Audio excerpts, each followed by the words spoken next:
వెళ్ళాలి,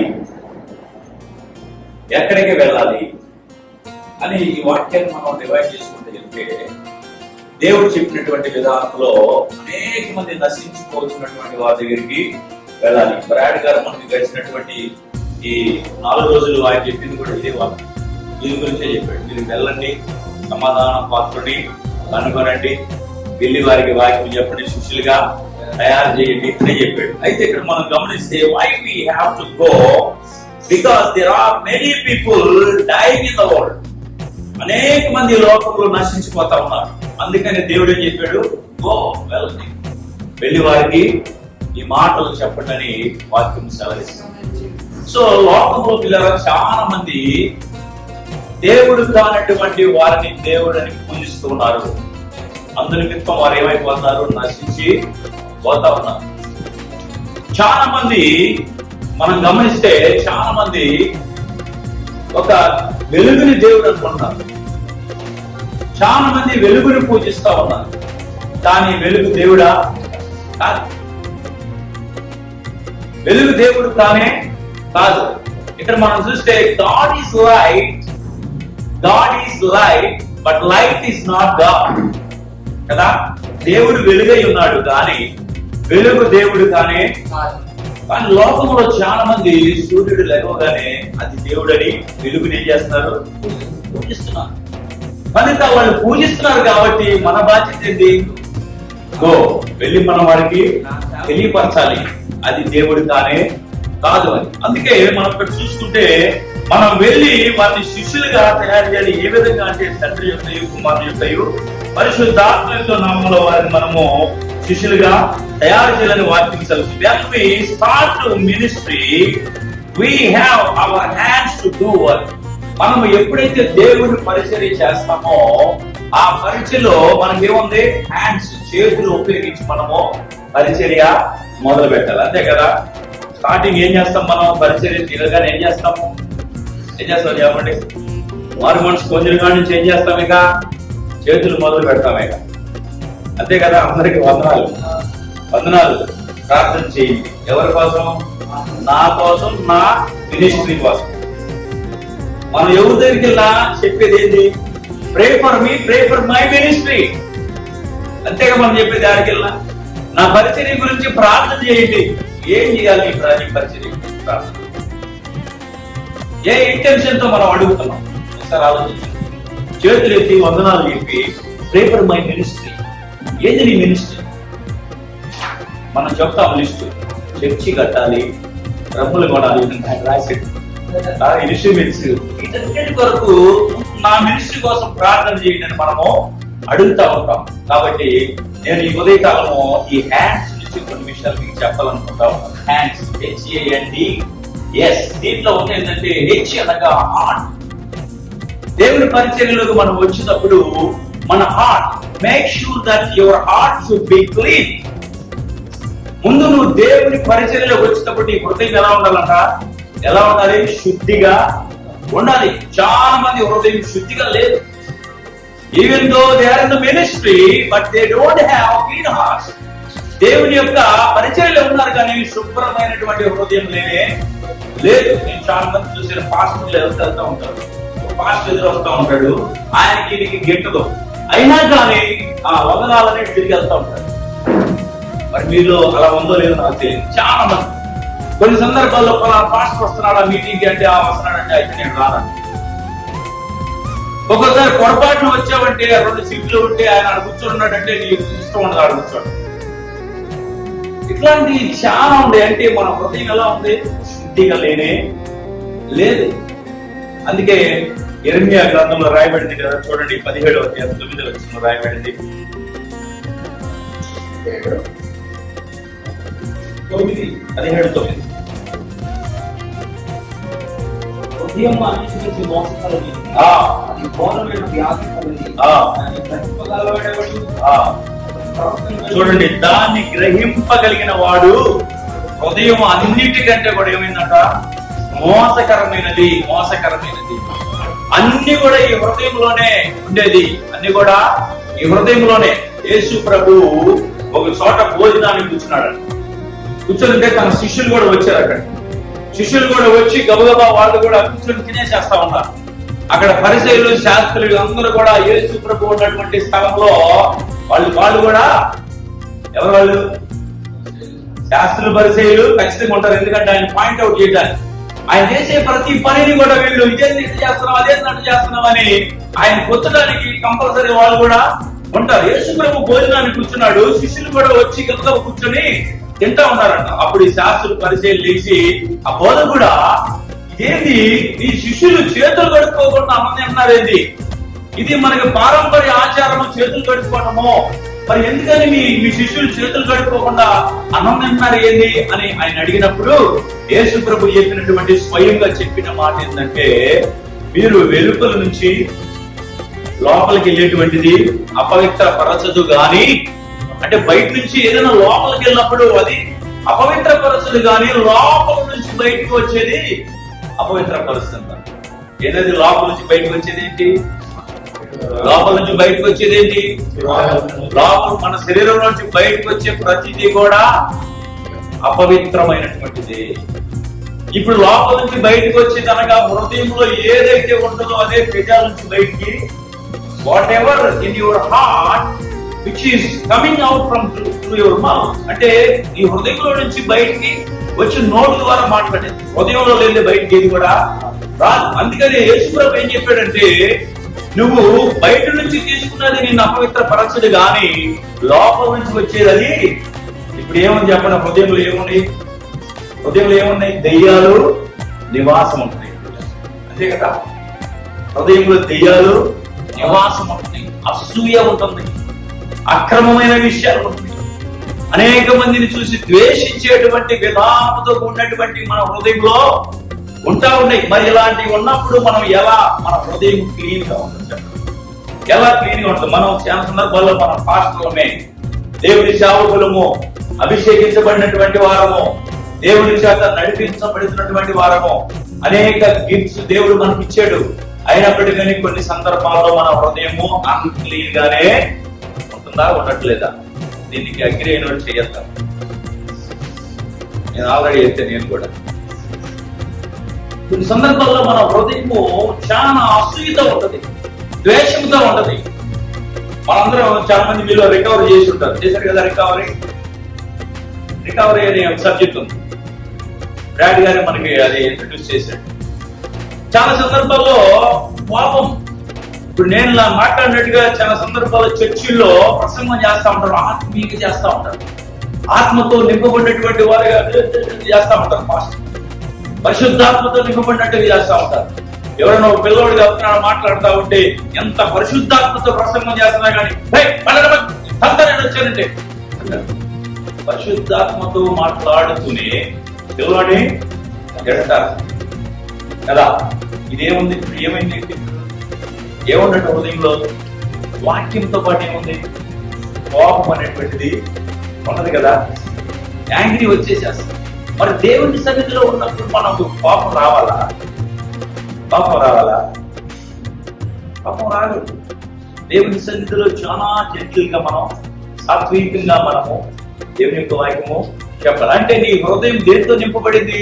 కోపముతో నింపబడింది, ద్వేషంతో నింపబడింది, కలహముతో నింపబడింది, అసూయతో నింపబడింది, రకరకాల పరిస్థితులతో మన హృదయము నింపబడింది. అంటే మన హృదయము సరిగా క్లీన్ గా లేదు. అందుకే నేను చెప్పాను, పాస్టర్ని చూసినప్పుడు వందనాలు చెప్తావు కానీ ఈ వందనాలు క్లీన్ గా లేదు. ముఖం చాటేస్తా ఉంటాము, మనకు నచ్చదు. కొంతమంది మీద నచ్చిదా, నచ్చదు మీద. చాలా సందర్భాల్లో మనం గమనిస్తే ఒకసారి చూడండి, యెషయా గ్రంథము 66వ అధ్యాయం అనుకుంటాను, 66 మనం చూస్తే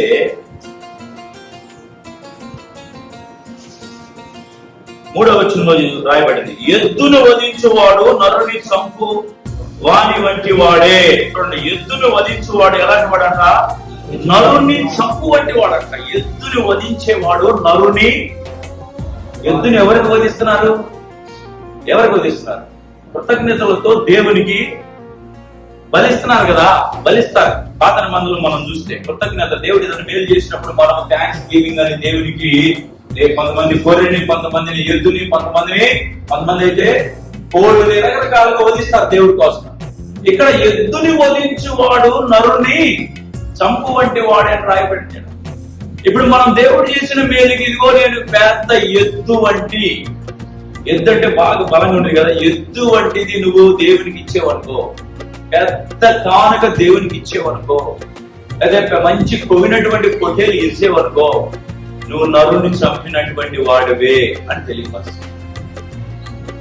ఇక్కడ మనం జాగ్రత్తగా ఆలోచిస్తే ఎవరైతే తన సొంత సహోదరుని ప్రేమించకుండా ద్వేషిస్తాడో వాడు ఎవరట? నరహంతకునితో సమానం.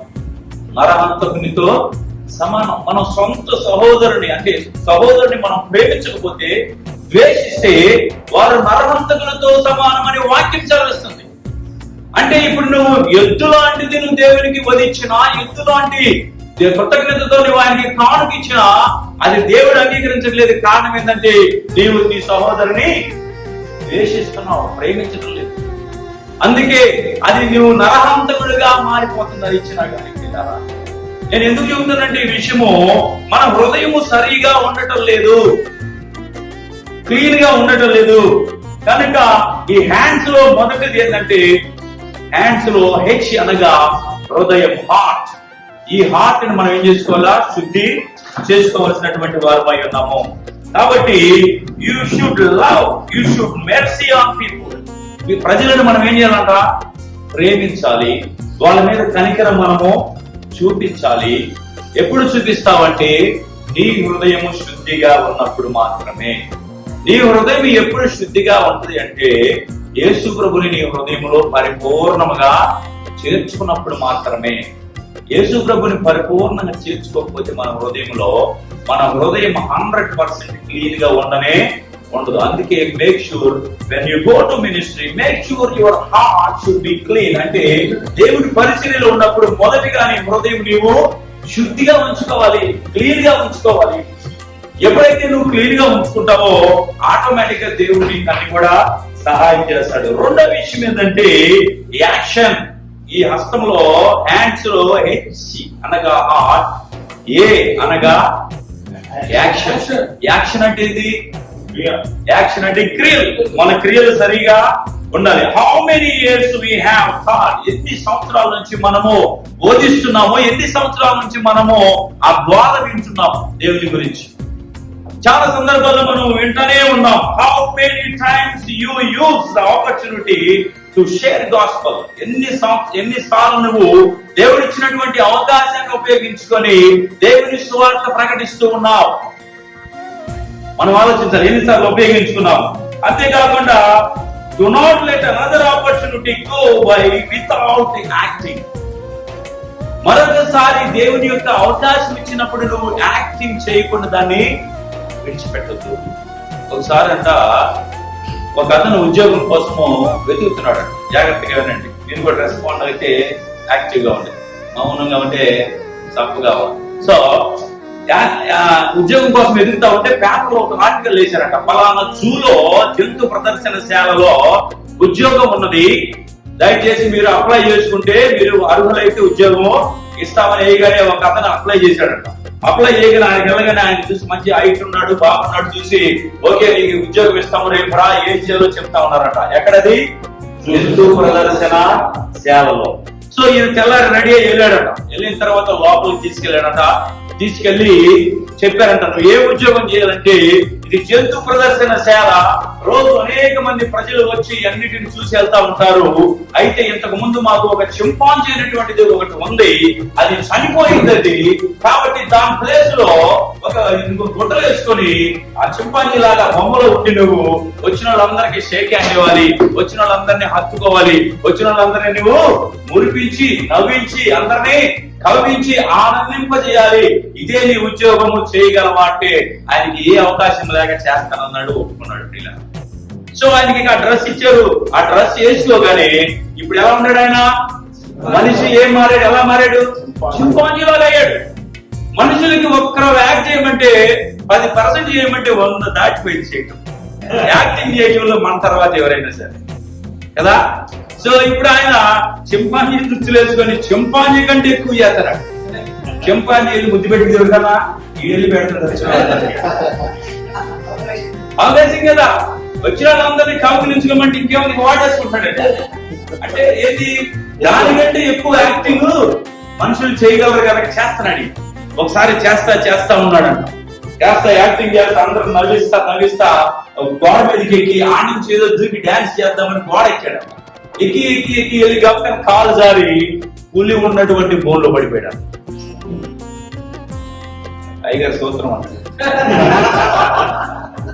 పులి ఉన్న బోన్లో పడిపోయాడు. పులి అని చూసి ఒక్కసారి ఎరుండి వామో అని భయపడిపోతున్నాడు. అరే నేను దీంట్లో పడ్డానికి ఉన్నాను తినేసింది కానీ ఆలోచిస్తా ఉన్నాడంట. అక్కడ ఏం చేయాలో తెలియదు. పెద్ద గోడ అది ఎక్కడానికి కుదరదు. అది మెల్లిగా వస్తుంది. ఇది అయిపోయింది, నేను అనవసరంగా దీంట్లో జాయిన్ అయ్యాను, నేను బాగా యాక్సెప్ట్ చేశాను అని భయపడిపోతా ఉన్నాడంట. అది మెల్లిగా అరుస్తా వస్తున్నది. దగ్గరికి రాగానే ఒక్కసారి అది పైన దూకబాగానే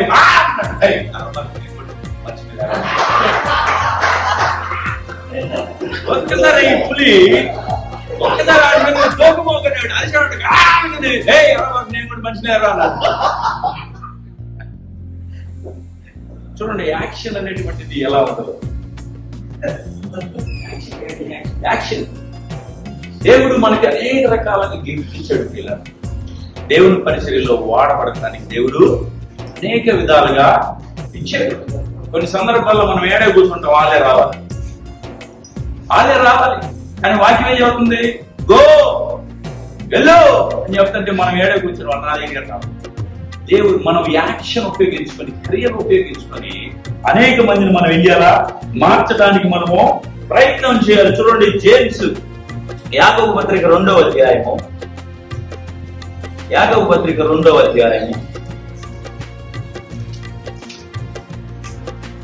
వచనం చూద్దాం. అలాగే విశ్వాసము క్రియలు లేనిదైతే అది ఒట్టిగా ఉండి మృతమైనదగు. చూడండి, అలాగే విశ్వాసము క్రియలు లేనిదైతే అది ఒట్టిగా ఉండి మృతమైనదగును. చూడండి, విశ్వాసం లేకపోతే మృతమైపోవటమే, ఒట్టిగా ఉండి. అయితే ఒకడు నీకు విశ్వాసం ఉన్నది, నాకు క్రియలున్నవి, క్రియలు లేకుండా నీ విశ్వాసము నాకు కనుపరచుము, నేను నా క్రియల చేత నా విశ్వాసము నీకు కనుపరచుదని చెప్పును. కాబట్టి ఇక్కడ ఏంటంట, క్రియలు లేని విశ్వాసము మృతము. కాబట్టి మనకి విశ్వాసం ఉంది, క్రియలు కూడా కావాలి. దేవుని యందు విశ్వాసం ఉంచి మనము క్రియలు చేసినప్పుడు దేవుడు మనకి ఏం చేస్తాడు? మీరు ఎవరు మాట్లాడలేదు. ఏం చేస్తాడు దేవుడు? ఇప్పుడు నీకు విశ్వాసం ఉంది. ఇప్పుడు బ్రాడ్ మనం చెప్పినట్లుగా మీరు వెళ్ళండి, సమాధాన పాత్రుడు కనబడతాడు. విశ్వాసంతో మనము యాక్షన్ తీసుకోవాలి. యాక్షన్ అనగా క్రియ తీసుకొని మనము వెళ్ళాలి. విశ్వాసంతో వెళ్ళినప్పుడు దేవుడు ఖచ్చితంగా ఒక మనిషిని ఏర్పాటు చేస్తాడు. ఆ మనుషుడికి మనము షేర్ చేస్తాము. ఆయనకి లాభము కలిగింది, మనకు కూడా కాబట్టి యాక్షన్ అనేటువంటిది చాలా ఇంపార్టెంట్. అందుకే క్రియలు లేని విశ్వాసము మృతమైనటువంటిది కనుక మనం క్రియలు కలిగినటువంటి వారంగా ఉండాలని వాక్యము సెలవిస్తుంది. పిల్లరా, మూడవ విషయం చూస్తే మనం హ్యాండ్స్ లో హెచ్ అనగా హార్ట్, ఏ అనగా యాక్షన్, ఎన్ అనగా నీడ్స్. ఏంటది అంటే ఏంటి? అవసరాలు. పరిచర్యలో ఎన్నో అవసరాలు ఉన్నాయి మనకి. ఎవరు తీరుస్తారు ఇవన్నీ? ఎవరు తీరుస్తారు చెప్పండి? దేవుని పరిచర్యలో మనం దిగిన తర్వాత మన అవసరాలను ఎవరు తీర్చాలి? దేవుడు తీర్చాలి. నేను యవనస్తుడిగా ఉన్నప్పుడు 20 సంవత్సరాల ముందు ఎంజాయ్ చేస్తున్నాను. ఎంజాయ్ అన్నిట్లో అన్ని ఉండే నాకు హ్యాపీగా ఎంజాయ్ చేస్తున్నాను. 22 సంవత్సరాలు అయిపోయిన తర్వాత డిగ్రీ అయిపోయిన ఎగ్జామ్స్ రాసి నేను నాకు తెలియకుండానే బైబిల్ కాలేజీకి వెళ్ళాలని ప్రేరేపణ వస్తుంది, వినపడుతుంది. మా నాన్న చెప్తున్నాడు వెళ్ళాలి బైబిల్ కాలేజీ. నేనా? పాస్టర్లు అంటే పేదలు కదా, పేదరికంగా ఉంటారు కదా, నేనే ఆడ అడుక్కోవాలి, నేనే ఆడ ఒక రకమైన వేదన. నాకేమో పోలీస్ డిపార్ట్మెంట్కి వెళ్ళాలని ఆశ. కానీ బైబిల్ కాలేజీకి వెళ్ళాలని నాకు స్వరం వినపడుతుంది, వెళ్ళాలని ప్రేరేపణ వస్తుంది. నేను ఫుల్ ఎంజాయ్ చేస్తా ఉన్నా. ఎంజాయ్ అన్ని విషయాలు. బైబిల్ కాలేజీకి వెళ్తే అన్ని వదిలేయాలి. ఇక నాకు నేను వెళ్ళను అని చెప్తానే ఉన్నాను. ఇంకా రేపు వెళ్తాననగా ఈ రోజు కూడా పెద్ద పార్టీ ఏర్పాటు చేశారు మా ఫ్రెండ్స్. ఫుల్ తాగి ఒక చోట కూర్చొని నేను రేపు వచ్చి మిమ్మల్ని మారుస్తాను రా అని చెబుతాను. తాగి యాక్షన్.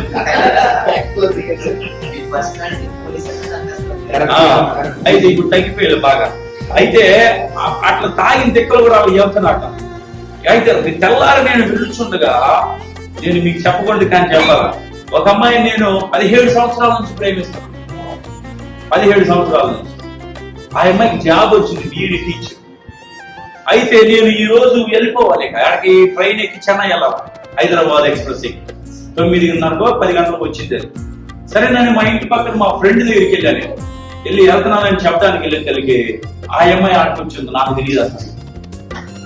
నన్ను ఆ ఇంటి అమ్మాయి పిలుస్తుంది, లోపల రాదు. నాకు ఆశ్చర్యం, ఈ అమ్మాయి నన్ను పిలుస్తుంది.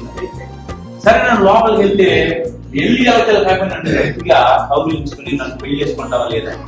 నాకైతే గుండెలో దడ అయిపోయినాయిగా, ఇక లేదుగా, ఇక ఛాన్స్ లేదు. అసలు ఆ అమ్మాయి అక్కడికి రావడానికి అవకాశమే లేదు. రాత్రులు వచ్చిందంటే ఇక నేను అయిపోయాక చుట్టుముట్టుంటారు నన్ను భయం వేస్తున్నాను. తర్వాత మెల్లిగా ఆగి చేసుకుంటాను. నేను బైబిల్ కాలేజీకి వెళ్తున్నాను అంటే, బైబిల్ కాలేజీకి వెళ్తే నువ్వు నన్ను చేసుకోవు, నన్ను వదిలేస్తావు, కాబట్టి చేసుకుంటావా లేదా అనే మాట తీసుకుంటావు. నేను బైబిల్ కాలేజీకి వెళ్ళి చేసుకుంటాను నేను అని చెప్పి అప్పటికి ఆ అమ్మాయి బీఈడి ఉద్యోగం వచ్చింది. కానీ ఆ టైంలో ఎట్టగట్ట వదిలించుకుని నేను ఆ హైదరాబాద్ ఎక్స్ప్రెస్ ఎక్కి వెళ్ళాను. దేవుని కృపను బట్టి నాకు ఇక ఏమి కూడా దేవుడు నా తలంపులోకి రాలేదు. పాపాలు ఎన్నో సందర్భాల్లో నేను విడిచిపెట్టాలని ప్రయత్నం చేసినా గానీ ఎప్పుడు కూడా నా వల్ల కానీ, ఎప్పుడైతే నేను అక్కడికి వెళ్ళానో అన్నిటినీ ఒక కొంత పగలు కొట్టినట్టుగా అన్ని వదిలేసేసి ఒక ఫోన్లు కూడా లేవు, ఎవరితో మాట్లాడటం లేదు, తల్లిదండ్రులతో మాట్లాడటం లేదు. వెళ్ళబోయే ముందు ఒకటే నిర్ణయం, దేవుని దగ్గర ప్రార్థన చేసుకున్నాను, ప్రభువా నేను ఎవరి మీద ఆధారపడను, నా తల్లిదండ్రులు కూడా నేను అడగను, స్నేహితుల్ని అడగను, నువ్వు నన్ను ఎట్ట పోషిస్తావో నేను చూడాలి. నేను చూస్తేనే గాని ఆ సాక్ష్యం అందరికీ చెప్పడానికి కుదరదు, కాబట్టి నువ్వేమిస్తావు నేను చూడాలి అని దేవుని మీద విశ్వాసం ఉంచి ఎక్కి వెళ్ళాను. వెళ్తమే ఆ కాలేజీకి వెళ్ళినప్పుడు నేను శుక్రవారం వెళ్ళాను, గురువారం వెళ్ళాను, శుక్రవారం నుంచి ఆదివారం దాకా 3 రోజులు ఉపవాసం అంటారు. వెళ్ళినప్పుడే పరీక్ష, 3 రోజులు ఉపవాసం అంట. నా జీవితంలో ఉపవాసం ఎప్పుడు ఉండలా.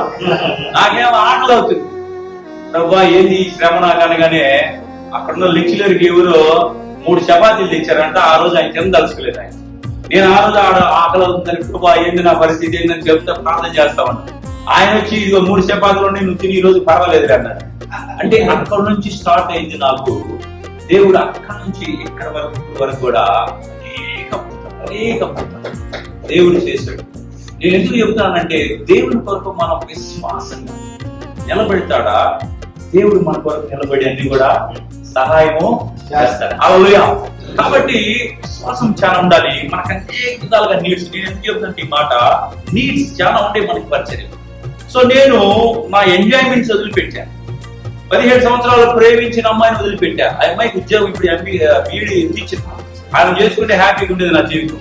సరే ఆమె చేసుకోలేదు. తర్వాత బాగా ఏం చేస్తారని ఎదురు చూస్తా ఉన్నారు. జరిగిన విషయం ఏంటంటే, తర్వాత బాగా ఏం జరిగిందంటే, నేను బైబిల్ కాలేజీ నుంచి వచ్చిన తర్వాత ఆమె వెయిట్ చేస్తుంది నా కోసం. వెయిట్ చేస్తా ఉంటే ఒకరి చేత రాయి వార్త పంపింది, పెళ్లి చేసుకోవాల్సిందే అన్నది. నేను చెప్పాను, ఓకే నేను చేసుకుంటాను, మీ ఇంట్లో వాళ్ళ ఒప్పించుకొని వస్తే మా ఇంట్లో నేను ఒప్పించుకొని చేసుకుంటానని చెప్పాను. కానీ ఆ అమ్మాయి ఏముందంటే, మా ఇంట్లో వాళ్ళు ఒప్పుకోవట్లేదు, లేచిపోదామని. నాకు వచ్చిన ఆలోచన ఏంటంటే, నీకు బైబిల్ కాలేజీకి వెళ్ళొచ్చాను, ఇప్పుడు గనక నిన్ను లేపుకొని వెళ్తే జీవితాంతం నేను ఎక్కడ వాకి చెప్పి నీకు లేపుకొని వెళ్ళాడరా అంటారు. కాబట్టి అలాంటి సాక్ష్యం నాకు వద్దు అనుకొని మీ ఇంట్లో ఒప్పుకుంటేనే నేను చేసుకుంటా, లేకపోతే నా వల్ల కాదని చెప్పి. లేదు ఒప్పుకోవట్లేదు, వెళ్ళిపోవాల్సిందే అంది. వెళ్ళిపోవాల్సిందంటే నువ్వు వెళ్ళిపో, నేను మాత్రం రాదు. అట్లా దేవుని కొరకు పిల్లరా నేను సమర్పించుకున్నాను. ఇది సత్యము. నేను ఎప్పుడైతే అది సమర్పించుకున్నానో మీరు నమ్మరు కానీ, దేవుడు ఆమె కంటే కూడా ఎక్కువ నన్ను ఇప్పుడు ఉన్నతమైన స్థితిలో ఉంచాడు. హల్లెలూయా. ఆమె కంటే ఎక్కువ ఉన్నతమైన స్థితిలో ఉంచాడు. చాలా మంది అనుకుంటారు ఆమె చేసుకుంటే బాగుండేదని. ఆమె దగ్గర లేదు, నా దగ్గర అంత హ్యాపీనెస్ ఇచ్చాడు, అంత ఐశ్వర్యం ఇచ్చాడు, అంత దేవుని పని ఇచ్చాడు. చాలా విధాలుగా సంతోషంగా నేను ఉన్నాను. కాబట్టి ఎందుకంటే ఇదంతా కూడా దేవుని కొరకు మనము డెడికేట్ చేసుకుంటే మన నీడ్స్, మన అవసరాలన్నీ కూడా ఆయన తీర్చడానికి ఆయన సిద్ధంగా ఉన్నాడని మనం నమ్మవలసినటువంటి వారమై ఉన్నాం పిల్లరా. చూడండి, ఒకసారి మనం గమనిస్తే మన జీవితం, మన యొక్క పరిచర్యలో ఎన్నో అవసరాలు ఉన్నాయి. రోమిలకు రాసిన పత్రిక 12వ అధ్యాయం 6వ వచనం చూద్దాం.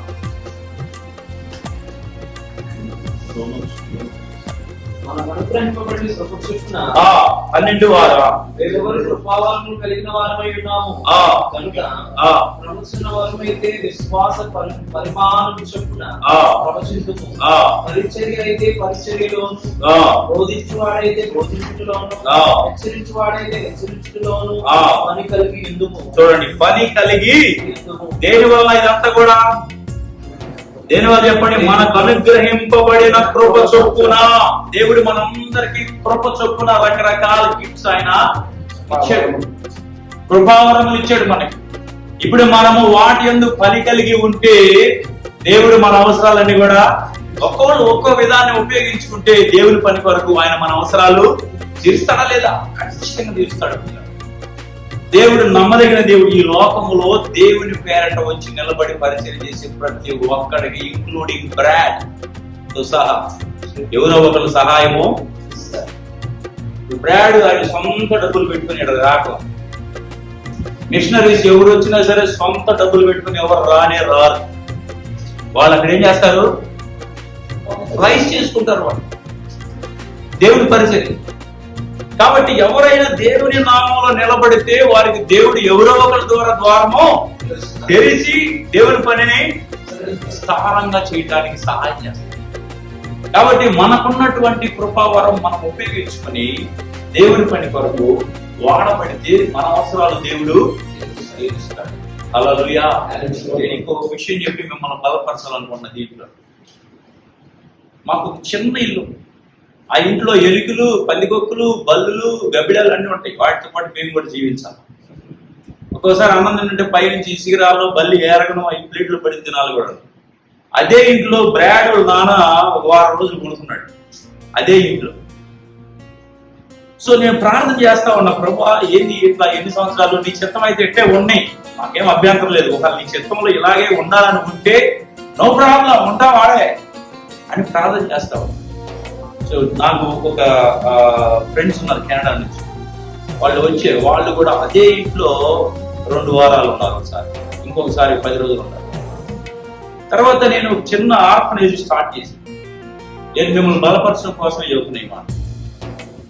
సో స్టార్ట్ చేసినప్పుడు ఇక నేను మా ఇంట్లోనే పెట్టుకుని పిల్లల్ని ఆ చిన్న ఇంట్లోనే ఉంటాం, మేము అందరం కలిసి జీవిస్తాం. ఉండగా ఒకసారి బ్రాడ్ వాళ్ళ నాన్న వచ్చాడు కదా అక్కడికి. నేను ఇట్లా ఆర్ఫనేజ్ పెడుతున్నానని తెలుసుకొని, kelvin I want to build for you building అని చెప్పాడు. దీనికోసం ఒక బిల్డింగ్ కడతాను నేను అని చెప్పాడు. బ్రాడ్ వాళ్ళ నాన్నకంటే ముందుగా వేరే వాళ్ళు మా ఫ్రెండ్స్ నా దగ్గరికి వచ్చారు. వాళ్ళు కొంచెం సపోర్ట్ చేస్తా ఉన్నారు నాకు. వాళ్ళు ఏం మాట్లాడతారు దీని గురించి. బ్రాడ్ వాళ్ళ నాన్న నాకు మెసేజ్ పెట్టి, నువ్వు అంటే మేము 2 నెలల్లో టీం తీసుకొని వస్తాను నీ దగ్గరికి అంటున్నాను. నేను అంటున్నా, నేను అంటే రండి అని అనట్లా. ఎందుకంటే నాకు భయం ఉంది, వాళ్ళు కూడా సపోర్ట్ చేస్తారు. ఒకవేళ ఇల్లు కడితే వాళ్ళు ఏమైందో అని భయంతో ఎవరికి చెప్పకుండా కాముని ప్రార్థన చేస్తాను, ఏంది ప్రభు ఈ శోధన నాకు అని. ఆయనేమో రిపీటెడ్ గా మెసేజ్లు పెడుతుంటే నేనేమో రండి అని కానీ లేకపోతే ఏం చెప్పట్లా. తర్వాత ఒక రోజు మెసేజ్ పెట్టాడు, what is your plan in your mind. So నేను ఒక బిల్డింగ్ రాశాను, ఒక డ్రా చేసి బిల్డింగ్, ఇటు సైడ్ అన్ని రూములు, ఇటు సైడ్ అన్ని రూములు, మధ్యలో హాల్ అని బిల్డింగ్ 2 అంతస్తులు తయారు చేసి పెట్టాను. పెట్టగానే ఇది దగ్గర 30 లక్షలు అయింది కదా, నేను ఒక 20 ఇద్దాం అనుకున్నాను, 30 అవుతుంది కాబట్టి ఓకే నో ప్రాబ్లం 30 నేను ఇస్తానని మళ్ళీ పెట్టాడు. 30 లక్షలు ఇస్తానని పెట్టాడు మెసేజ్. పెట్టగానే అప్పుడు కూడా నాకు శోధన, ప్రభా ఏంది ఇది అని. తర్వాత వాళ్ళు నన్ను బాగా ఫోర్స్ చేస్తున్నారు, చెప్పు మేము టీం బుక్ చేసుకోవాలి, టీంని తీసుకురావాలి, మేము బయట బుక్ చేసుకోవాలి చెప్పాలి. నవంబర్ ముందు నెల ఏంది, అక్టోబర్ లో బాగా నాకు ఒత్తిడి ఎక్కువైపోతుంది, నేనేం చెప్పలేకపోతాను. సడన్ గా ఒక రోజు నాకు ఫోన్ వచ్చింది మా ఫ్రెండ్స్ దగ్గర. ఫోన్ చేసి వాళ్ళు మాట్లాడుతూ ఉంది, kelvin can you open your email. Open చేసి మాట్లాడుతాను. చేయగానే దాంట్లో ఇటు సైడ్ రూములు, సైడ్ రూమ్లు, మధ్యలో హాల్ ఉన్నాను కదా, అది డబుల్ హాల్, 3 అంతస్తుల బిల్డింగ్. ఆర్కిటెక్చర్ చేసి వాళ్ళు నాకు మెయిల్ పెట్టి ఓపెన్ చేయగలరు. పెద్దది, దాదాపు 1.5 పైన అయింది, 1.5 పైన అయింది.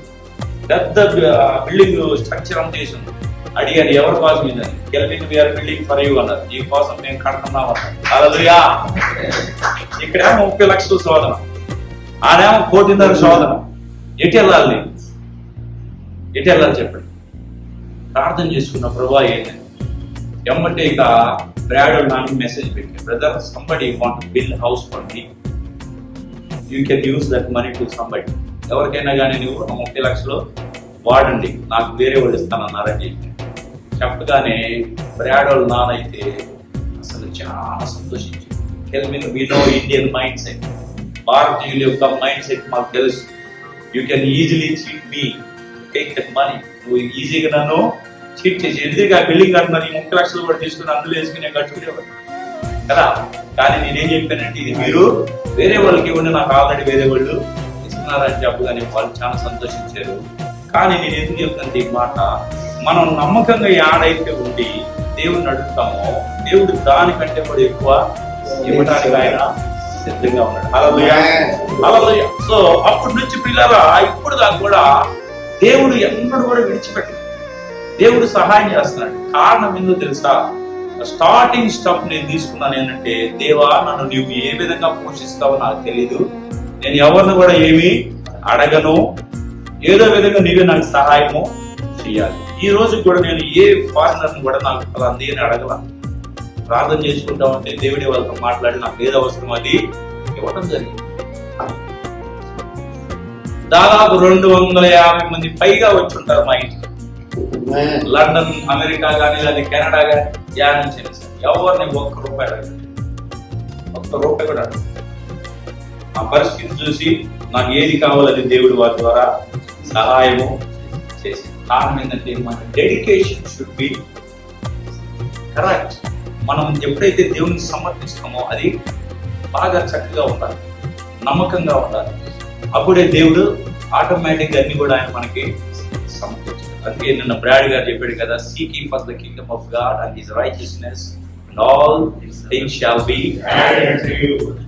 మొదట ఆయన నీతిని, ఆయన రాజ్యమును మనము వెతకాలి, అప్పుడు ఆయన సమస్తమును మనకి సమకూర్చాడు. కాబట్టి మనకి మినిస్ట్రీలో ఎన్నో అవసరాలు ఇవన్నీ కూడా ఆయనే తీరుస్తాడు. చూడండి, ఫిలిప్పీలకు రాసిన పత్రిక 4:19 రాయబడింది కదా.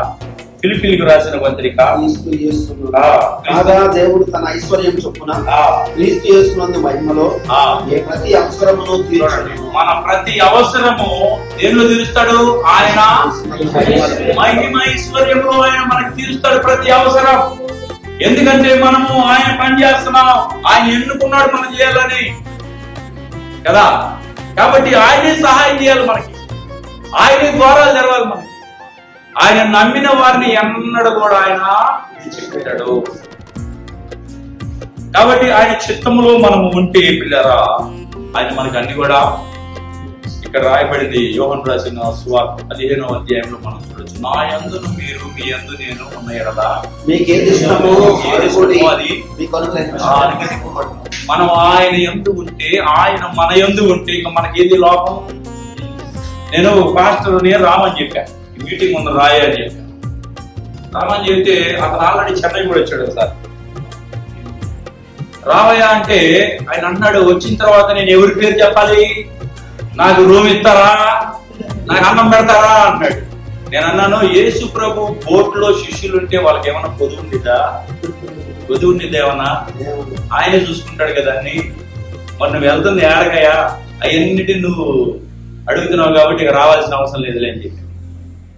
రావాల్సిన అవసరం చాలా సందర్భాల్లో మనం కూడా పిల్లలు ఎవరైనా మనల్ని పరిచర్యకి పిలుస్తా ఉంటే మనం రకరకాల వాంటింగ్స్, రకరకాల కోరికలు కలిగి ఉన్నాం. ఒకసారి మా ఇంటి దగ్గర ఒక పాస్టర్ అంట, విజయవాడలో పాస్టర్ని, అయ్యా పరిచర్య మీటింగ్స్ పెట్టుకుంటున్నా నేను 3 రోజులు, ఈ ఫ్లెక్సీలు వేసి నీకు అవకాశం ఇస్తానయ్యా, వచ్చి వాక్యం చెప్పాలన్నాడు. అనగానే ఆయన ఇమ్మీడియట్ గా ఆయన అన్నాడంట, నీవు నన్ను భరించగలవా అన్నాడు. నీవు నన్ను భరించగలవా అంటే ఏందయ్యా అన్నాడు. నాకు ఏసీ రూమ్ కావాలి, వేటీలు కావాలి, రోజు మాంసం కావాలి, చేపలు కావాలి, పాలు కావాలి, లిస్ట్ చెప్పాడంట. అయ్యా కొన్ని సందర్భాల్లో వేసి కూడా ఇన్ని అవసరాలు అడగదయ్యా, వ్యభిచారి కూడా ఇన్ని అవసరాలు అడగదయ్యా, కాబట్టి నేను నిన్ను భరించలేదు, నువ్వు వద్దులే అన్నాడు. నేను నిన్ను భరించలేనులే, వద్దులే, నువ్వు రావాల్సిన అవసరం లేదన్నాడు. దేవుడు మనకి అవకాశం, మనకి ఆపర్చునిటీ ఇస్తున్నాడు. మనం వెళ్ళి ఒకసారి నేను నిలబడ్డానంటే ఇది నా గొప్పతనమా? దేవుడు నన్ను ప్రేమించి వచ్చిన అవకాశం. ఈ అవకాశాన్ని నేను వద్దనుకున్నానంటే దేవుడు క్షమిస్తాడంటారా? దేవుడు ఎవరన్నా మనం పిలిచి రండి వాక్యం చెప్పండి అంటే వాళ్ళు మనకి ఏమిస్తారనేటువంటి దానికి ఆలోచించే ముందు నేను వాళ్ళకి ఏమి ఇస్తాను, వాళ్ళకి నేను ఏమి ఇవ్వాలి అనేటువంటి ఆలోచనతో మనము వెళ్ళాలి. ప్రియ, మనం ఏమి ఇవ్వాలి? నేను చాలా సందర్భాల్లో కొన్ని చోట్ల మీటింగ్ నన్ను పిలిచినప్పుడు వెళ్తే నేను వెళ్ళి నా వంతు నేను ఈ మీటింగ్ కి ఎలా సహాయపడాలనే ఆలోచనలోనే ఉంటా. ఎందుకంటే నా ఆలోచన అంతా నేను నైగా చెప్పినట్టుగా పరలోకములో ధనము సంపాదించుకోవాలి. కాబట్టి మనం ఏమి ఇవ్వగలం, మనకున్న దాంట్లోనే ఏమి ఇవ్వగలం అనేటువంటి ఆలోచనలో మనం ఉండాలి. కనుక మన అవసరాలన్నీ ఆయన మహిమైశ్వర్యం చొప్పున, కృప చొప్పున ఆయన మనకి తీర్చడానికి సిద్ధంగా ఉన్నప్పుడు మనం కూడా సిద్ధంగా ఉండాలి. కాబట్టి ఈ నీడ్స్ అనేటువంటిది దేవుడు తీరుస్తాడు పిల్లరా. అదే విధంగా మనం గమనిస్తే ఇక్కడ మనం ఎన్ని చదువుకున్నాం? ఇప్పటికి HAN చదువుకున్నాం. ఇప్పుడు D అనగా డిపెండ్ ఆన్ గాడ్. ఎవరి మీద? దేవుని మీద డిపెండ్ అవ్వాలి.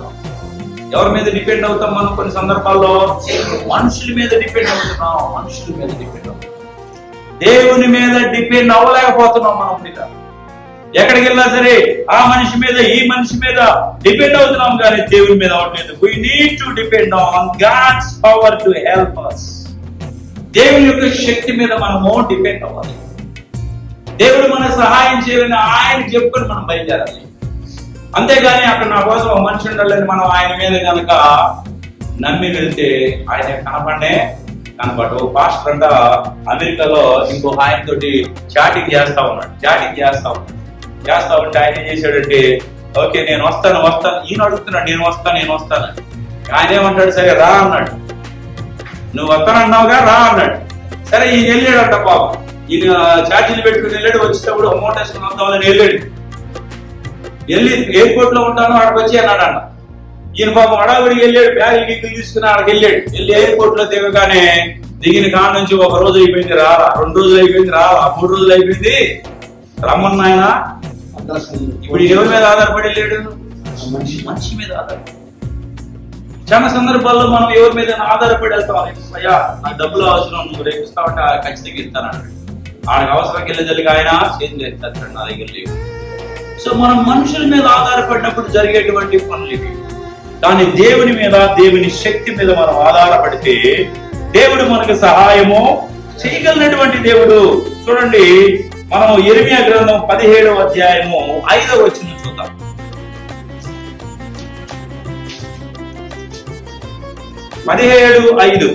యెహోవా ఎలాగూ సెలవిస్తున్నాడు, నరులను ఆశ్రయించి శరీరులను తనకు ఆధారముగా చేసుకొనుచు తన హృదయమును యెహోవా మీద నుండి తొలగించుకొను వాడు శాపగ్రస్తుడు.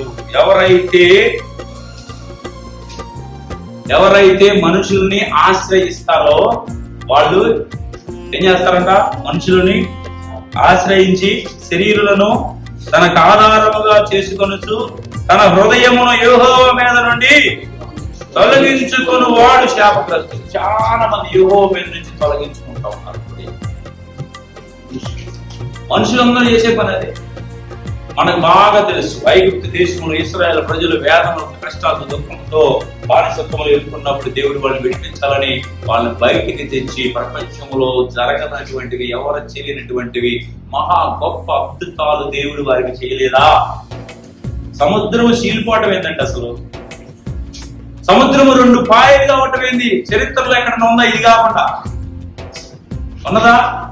అదే అరణ్యములో నీళ్లు ఉబికినాయట. No chance. బాయిలు లేవు, ట్యాపులు లేవు, బోర్లు లేవు, నదులు లేవు, ఏమి లేవు. కానీ అక్కడ నీళ్లు వచ్చినాయంటే సామాన్యమైన విషయమా? ఆకలి అవుతుందంటే ఆకాశం నుంచి మన్నాను కురిపించాడు. ఎంత ఆశ్చర్యమో చూడండి. దేవదూతలు తినేటువంటి భోజనం నరులు భుజించింది. ఇంత గొప్ప పనులు దేవుడు చేసినా సరే యెహోవా మీద నుంచి వారి మనసు ఏం చేశారు? తిప్పుకున్నారు వాళ్ళు. అప్పుడు ఏమయ్యారు వాళ్ళు? రాలిపోయారు.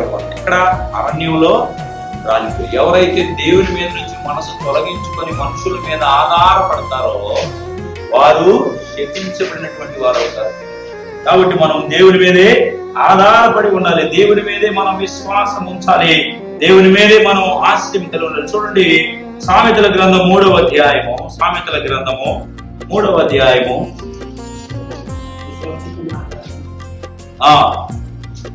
3వ అధ్యాయం 5వ వచనం. నీ స్వబుద్ధిని ఆధారము చేసుకొనక నీ పూర్ణ హృదయముతో యెహోవా యందు నమ్మిక ఉంచాలి. పూర్ణ హృదయముతో యెహోవాతో నమ్మిక. చాలా సందర్భాల్లో మనము ప్రాక్టికల్ గా విశ్వాసముతో మనము దేవుని మీద ఆధారపడలేము. నువ్వు నిజంగా ఆత్మీయంగా నీ దగ్గర అసలు ఏమి లేకుండా ఉన్నా సరే నువ్వు ప్రార్థన చేస్తే దేవుడు నీకు ద్వారా తెరవడా? తెరుస్తాడా? ద్వారాలు తెరుస్తాడు, సహాయం చేస్తాడు. మన విశ్వాసం. ఒకసారి చెన్నైలో పాస్టర్ గారు అంట, చాలా పేదవాడు పాస్టర్. 5 కొడుకులంట, 2 కూతుర్లు అంట. ఆయన చాలా పేదవాడు. ఆయన మా పిల్లలకి భోజనం పెట్టడానికి కూడా చాలా ఇబ్బంది పడతా ఉండేవాడు. ఏం చేయాలో తెలియక ఇంకా పాస్టర్ గారు అంట గోడ దగ్గర మోకాల మీద ఉంది, గోడకి ఆనుకొని ఈ 4 హ్యాట్ గోడకి వెళ్ళి పెట్టి గోడని గుద్దుతా ఇట్లా ప్రార్థన చేస్తారు. గోడని గుద్దుతా ప్రార్థన చేస్తాడు. గోడని గుద్దుతా, ప్రభా నా కుటుంబం ఏంటి, నా పరిస్థితి ఏంటి, నేను బిడ్డలను పోషించుకోవాలి అని ఆయనకున్న ఆర్థిక పరిస్థితులను బట్టి, పరిచర్యను బట్టి ఈ 4 హ్యాట్ గోడ గుద్దుతా ఉండి బ్లడ్ కూడా మోకాళ్ళ మీద ప్రార్థన చేసుకోవాలి. అలాంటి పరిస్థితుల్లో దేవుడు ఆయన జీవించి ఆయనకున్నటువంటి 7 సంతానం, 5 కుమారులు, 2 కుమార్తెలు. ఈ 5 ఒక్కొక్కరు ఒక్కొక్క దేశానికి పంపాడు దేవుడు. పెద్ద మినిస్ట్రీ చేస్తున్నారు. ఈ 2 కుమార్తెలు పెద్ద మిషనరీస్ క్రియేట్ చేస్తున్నారు. 7 దేవుని పనిలో ఉన్నారు. పేదవాడు ఆయన. మరి అలాంటి ప్రార్థన దేవుడు విని సహాయం చేసి, ఇప్పుడు మనం చాలా సందర్భాల్లో మనం బాధపడతాం. మన పిల్లల పరిస్థితి ఏంటి, నా మినిస్ట్రీ పరిస్థితి ఏంటి, నా పరిస్థితి ఏంటి, నా చర్చి పరిస్థితి ఏంటి అని మనం చాలా బాధపడతాం. నిజంగా దేవుడు నిన్ను నిజంగా పిలిచాడని నువ్వు నమ్మితే, ప్రార్థన నువ్వు చేయగలిగితే దేవుడు ఏం చేస్తాడు? నీ స్థితిని మారుస్తాడు. నీ పిల్లల భవిష్యత్తుని మారుస్తాడు. మొత్తం కూడా మారిపోతాయి. నీలో విశ్వాసం ఉండి దేవుడి మీద ఆధారపడి ప్రార్థన చేయగలిగితే. ఇది చేయాలంటే ఎలా ఉండాలి? Make sure your heart should be clean. నీ హృదయము శుద్ధిగా ఉండి చెయ్యాలి. కాబట్టి దేవుడి మీద మనం ఆధారపడితే ఆయన సహాయం చేస్తాడు. చివరిగా ఎస్. చూడండి, మీరు చూశారు కదా, HANDS. ఎస్ అనగా సర్వీస్. కాబట్టి దేవుడు మనం పిలిచింది దేనికి? సర్వీస్ చేయడం. Serve one another. మనం ఒకరు పరిచర్య చేసుకోవాలి. పరిచర్య చేసుకోవాలి. అందుకే దేవుడు మనల్ని పిలిచాడు. మనిషి కుమారుడి లోకానికి వచ్చింది దేని కొరకు? పరిచారము చేయటానికా, చేయించుకోవటానికా? మనకు 2 చర్చిలు ఉండేదానికి ఒకళ్ళ బ్యాగ్ మోయాలా, ఒకళ్ళ బూట్లు మోయాలా. ఎలసన్ గారు లాగా వద్దులు అయ్యగారిని పోల్చిపడింది. అయ్యగారి కంటే కొంచెం నడు నొప్పి, కాళ్ళు నొప్పి ఉంటాయి కాబట్టి పర్వాలేదు, తప్పులేదు. దైవ సేవకులకి మనం పరిచర్య చేయడం తప్పలేదు. నేను ఎక్కడికి వెళ్ళినా కానీ మ్యాక్సిమం ఏదైనా పని ఉంటే చేద్దామని ట్రై చేస్తాను. ముందు సర్వీస్ చేసిన తర్వాత ఏదో ఒకటి చేయలేదు. మీకు తెలుసో లేదో, చెన్నై మనం వెళ్ళాం అందరం. చెన్నై వెళ్ళాం కదా, ఒకసారి కాన్ఫరెన్స్ వెళ్తే 400 మంది వచ్చారు.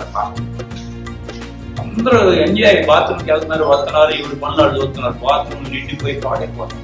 చండాలం మనం ఎట్టేయాలి, లాభం లేదనుకొని కనీసం బాత్రూమ్ అన్న అడుగుదాం అనుకుని అడిగా. దేవుడు నన్ను చూడాలి, మనుషులుగా దేవుడు చూడాలని పరిచర్య చేయాలి. దేవుడు మనల్ని పిలిచింది అందుకే. నీకు నిజంగా ఆశీర్వాదం కావాలి అంటే మనం ఇలాంటి పనులు చేయాలి. నేను పెరిగిపోయాను, నాకు ఇన్ని చర్చలు ఉన్నాయి, నాకు ఎంతమంది బిలీవర్స్ ఉన్నారు, నేను అది ఇది అనుకుంటే కాదు. దేవుడు చూసే విధంగా మనం కూడా శ్రమ పడాలి, సర్వీస్ చేయాలి. మనం పెద్ద చిన్న అనేది కాదు. ఎక్కడో ఒక చోట ఎవరు చేయలేని దాన్ని మనం వెయ్యాలా, ఎందుకని దాన్ని చేసినప్పుడు దేవుడు మనం చూస్తాడు, దేవుడు మనల్ని దీవిస్తాడు. మన 10 మంది మనుషులు కనపడాలని ఆ వస్తాడా, నన్ను చూడాలనుకుంటే కుదరదు. ఆయన చూస్తాడు, దేవుడు చూడాలి. కానీ దేవుడు చూసే పనులు మనం ఉంటాయి, అవి మనం రహస్యంగా చేసినప్పుడే దేవుడు మనకు సహాయము చేస్తాడు. కాబట్టి మనము సహాయం చేయాలి. మత్తయి రాసిన సువార్త 20వ అధ్యాయము 28వ వచనం చూద్దాం.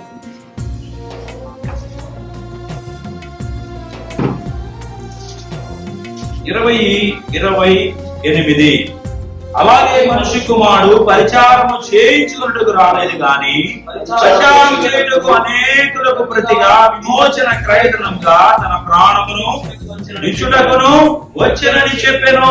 కాబట్టి ఆయన లోకానికి వచ్చింది పరిచయం చేయడానికి, పరిచయం ఆయనకి ఏం అవసరం?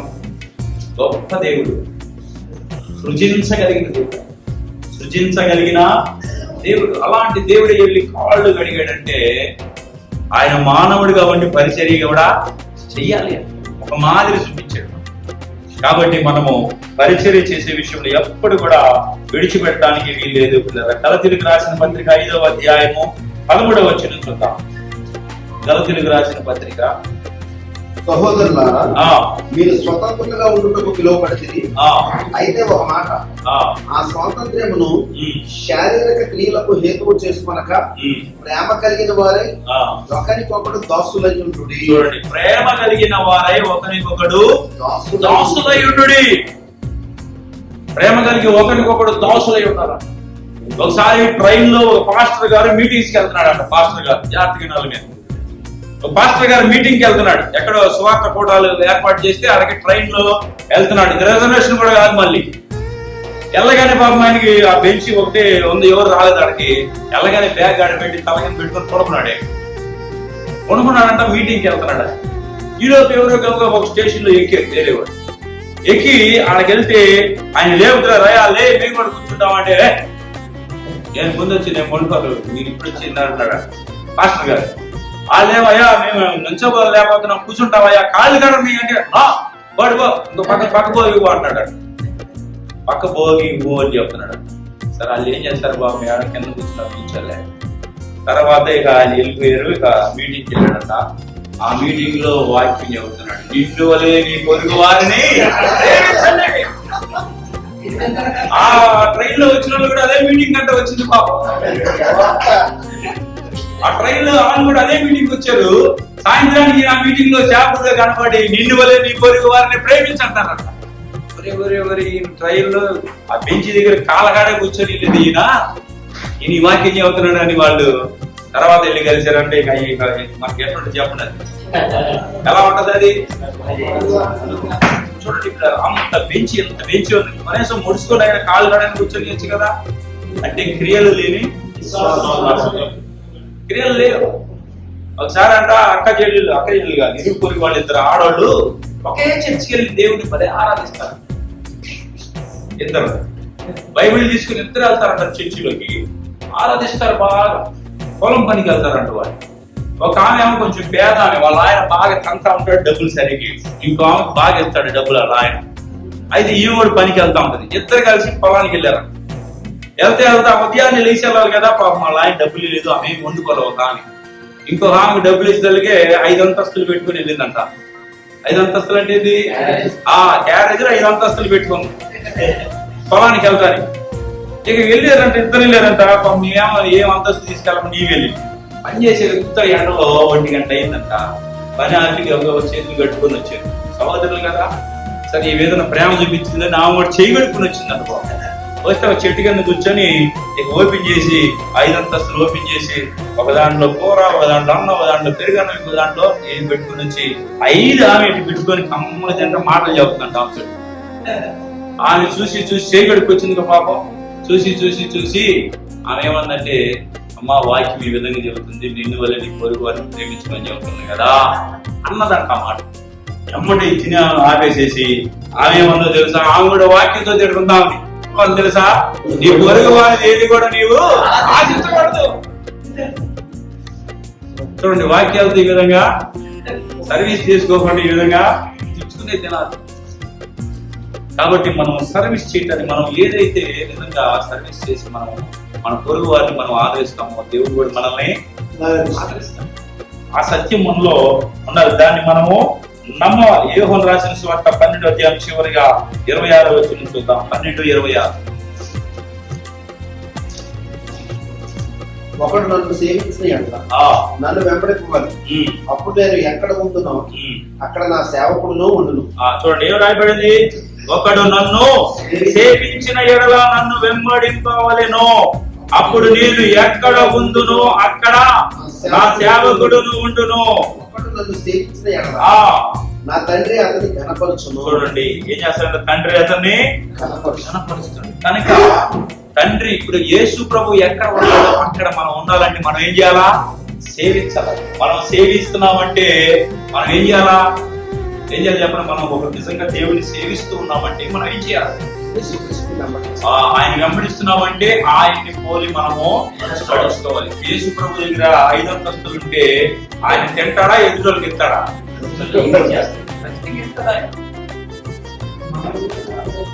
మనమేమో మన మైండ్ లో నాకు కావద్దు, మా అబ్బాయికి కావద్దు, రేపు కావద్దు, ఎల్లుండి కావద్దు అనుకుంటాం. ఎప్పుడైతే మనం పగలగొట్టి ఇస్తేనే దానిలో మనకు ఆశీర్వాదం కలిగేది. పగలగొట్టి ఇవ్వాలి, మన దగ్గర ఉన్నదాన్ని ఇవ్వాలి. ఇప్పుడు నాకు 100 ఎకరాలు ఉంటాయి, అందరూ చెప్పుకుంటా ఉన్నారు 100 ఎకరాలు అని. చివరి దాకా ఎక్కువ చచ్చిపోతే ఉండి ఉపయోగం ఏముంది? ఉపయోగం ఉందా? దాన్ని పగలగొట్టి దాన్ని ఇతరులకు కూడా ఇస్తా ఉంటే దాంట్లో ఎంతో ఆనందం, ఎంతో సంతోషం. అందుకే ఆ సారేపతి అడవరాలు కూడా చివరిగా ఇది తిని నేను 2 రోజులు బతుకుతానులే, దేవుని మాటను లోపడదామని ఆమె సాక్రిఫైస్ చేసుకుని ఎప్పుడైతే ఇచ్చిందో ఆమె దీవించబడింది. మన మోటివేషన్ కూడా అలాగే ఉండాలి, మన మైండ్ సెట్ కూడా అలాగే ఉండాలి. నాదేముందులే, నేను ఇప్పుడు చేస్తే దేవుడు నాకు ఇస్తాడు, ఖచ్చితంగా ఇస్తాడు, అనుమానమే లేదు. దేవుడు ఖచ్చితంగా సహాయము చేస్తాడు. మనం ఇవ్వగలిగినటువంటి మనసు మనకుంటే దేవుడు మనకి అన్ని విధాలుగా సహాయము చేస్తాడు. మనకు దొరికిందిలే అని, మనకు ఒకటి దొరికిందిలే అని దాన్ని ఊరుకొని ఊగులాడుతూ ఉంటే ఉన్నది కూడా మన దగ్గర నుంచి పోతుంది. కాబట్టి మనం దేవుని యొక్క ఆశీర్వాదము, మనందరం దైవ సేవకులు, దేవుని ఆశీర్వాదం మనలో ఉండాలంటే మన దగ్గర ఉన్నదే ఎల్ షేప్ బ్లెస్సింగ్ అంటారు. L shape blessing. L shape blessing అంటే దేవుడు నిన్ను నింపుతా ఉన్నప్పుడు ఇటువైపు ట్యాప్ కూడా వదలాలి. ఇటువైపు ట్యాప్ కూడా నువ్వు నింపబడతావు, అనేక మందికి ఇస్తా ఉంటావు, నింపబడతావు, అనేక మందికి ఇస్తావు అంటావు. ఈ ట్యాప్ క్లోజ్ అయింది అనుకోండి, ఓన్లీ నువ్వు నింపుతావు, నిండి ఇది పాసి పట్టిపోయి ఆగిపోయింది, నిండిపోతుందిలే, ఉండదేక. కాబట్టి మనం ఎల్ షేప్ నింపుకుంటూ ఇస్తా ఉండాలి. పిల్లరా, ఈ ఉదయ కాలంలో దేవుడు మనకి ఈ మాటల ద్వారా మనల్ని బలపరుస్తున్నాడు. కనుక మనందరం కూడా ఎలా ఉండాలంట? హ్యాండ్స్ అనగా ఏంటది? హ్యాండ్స్ అనగా heart action need depend on God service. ఇవి మన జీవితంలో ఉండాలి. ఇవి ఉంటే ఖచ్చితంగా దేవుడు మనల్ని దీవిస్తాడు. కనుక ఈ ఉదయ కాలంలో చెక్ చేసుకుందాం, ఇవి నాలో ఉన్నాయా? నా హృదయం శుద్ధిగా ఉందా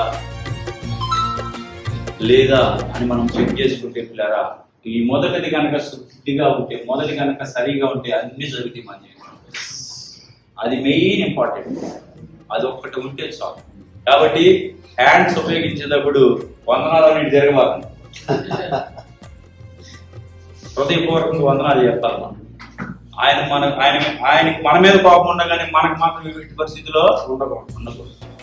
అందుకే దేవుడు వెళ్తా లోకమంతటిని క్షమించమని అడిగేటాడు. తండ్రి వీరేం చేస్తున్నారు, వీరు ఎరుగరు గనక వీరిని నువ్వు గనక ఒక మనిషిని క్షమించలేదు, అన్ని బాగా చేస్తున్నావు, స్వస్థతలు చేస్తున్నావు, అద్భుతాలు చేస్తున్నావు, చర్చలు కడుతున్నావు, సహాయాలు చేస్తున్నావు, వాడిని మాత్రం నువ్వు నేను చచ్చినా క్షమించను అంటావు.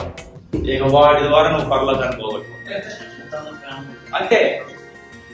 నువ్వు ఆ ఒక్కడిని నువ్వు క్షమించలేదంటే పరలోకాన్ని పోగొట్టుకున్నట్టే. వాడి వల్ల నువ్వు పరలోకం పోగొట్టు నరకానికి వెళ్ళాల్సిన పరిస్థితి. చాలా మంది ప్రతిజ్ఞ చేస్తారు, చచ్చినా క్షమించండి. చెప్పే మాట అది చెప్పే మాటలు అయ్యి నేను సచ్చినా క్షమించనని ఆమె తెలియట్లా సచ్చిన తర్వాత నేనేం చేస్తానని. అంతే కదా, కొంతమంది అనే మాట ఇదే కదా వాడుక భాష, సచ్చినా క్షమించను. నువ్వు క్షమించకూడదు, నరకానికి వెళ్తావు, అన్ని తెలిసి కూడా. కనుక బిడ్డలారా, ఈ ఉదయకాలం మనందరం కూడా మన హృదయాన్ని శుద్ధి చేసుకొని ఈ యొక్క హ్యాండ్స్ అనేటువంటి దానిలో ఉన్న భావాన్ని మన హృదయంలో ఉందలేదో పరిశీలన చేసుకొని ఈ వాక్యానుసారంగా మనం జీవించడం కాక ఆమె ప్రార్థన చేసుకుని ప్రేమ తండ్రి దేవానికి ఉదయకాలం ప్రభావ విషయాలు మాతో మాట్లాడారు. ఇవన్నీ మాకు ఉపయోగకరమైనటువంటి మాటలను మీరు నమ్ముతున్నాం మా జీవితంలో. అయ్యా నా తండ్రి హ్యాండ్స్ అనేటువంటి నాయన, అయ్యా నా తండ్రి నాయన విభాగాల్లో మేము చూసినప్పుడు మా జీవితంలో ఇవి ఉన్నాయా లేవా అని మేము పరిస్థితి చేసుకున్నాం. ఒకవేళ లేకపోతే అవి కలిగి ఉండడానికి మీరు సహాయం చేయమని, మీ ప్రభుత్వం పెంచుకొని అయ్యా మమ్మల్ని అందరూ కూడా ఈ వారం అంతా కూడా ప్రభావం సహవాసంలో మీరు వచ్చి మమ్మల్ని బలపరిచి అనేక మాటలతో నాయన మమ్మల్ని నింపి మీ కృపా కార్యక్రమం చూపించినందుకు తీసుకున్నాం ప్రభావ. ప్రతి ఒక్కరికి మంచి ఆరోగ్యం తీసుకున్నాం అయ్యా. బిడ్డలు ఎంతో ప్రతి ఒక్కరికి మీరు మార్గంలో తెరవండి, ద్వారంలో తెరవండి, వారి జీవనండి సహాయం చేయమని మీరే మహిమ ఘనత ప్రభావం నజరేయుడైన యేసుక్రీస్తు